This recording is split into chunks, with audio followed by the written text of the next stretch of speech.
YouTube বন্ধুরা দেখেন, ইউটিউবের সকল শর্ত পূরণ করার পরে ইউটিউব সে তার একটি দেশের মাধ্যমে, যেমন ফ্রান্স, তার প্রধান শাখা হচ্ছে ফ্রান্স, এই ফ্রান্সের থেকে এই চিঠিটা আসছে গুগল অ্যাডসেন্স, এবং এই চিঠিটা পাইছে হয়েছে মুরাদ মিয়া। এখানে তার চ্যানেলের নামটা লেখা নাই, এটা আসছে আপনার ফ্রান্স থেকে। দেখছেন, সেই কাঙ্ক্ষিত লোক হচ্ছে এই কাঙ্ক্ষিত লোকটা দেখছেন।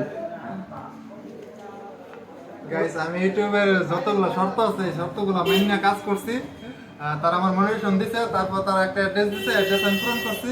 21 দিনের টাইম দিছে, আজকে 30 দিন পর এটা আমার হাতে আয়া পৌঁছাইছে, আমার বাড়িতে এসে দিয়ে গেছে। তো আজকে অনেক খুশি, কারণ এটা আমি আজকে সেট আপ করবো। ইনশাল্লাহ আমার অ্যাকাউন্টে টাকাও পাইবো, কারণ আমার অ্যাকাউন্টে টাকা অলরেডি জমে আছে। ইনশাল্লাহ সবাই ওর জন্য দোয়া করবেন, এবং তার যে ইউটিউব চ্যানেলটা আছে সেটা চ্যানেলটা আমি দিয়ে দিব, কমেন্ট বক্সে দিয়ে দিব, আপনারা দেখে নেবেন।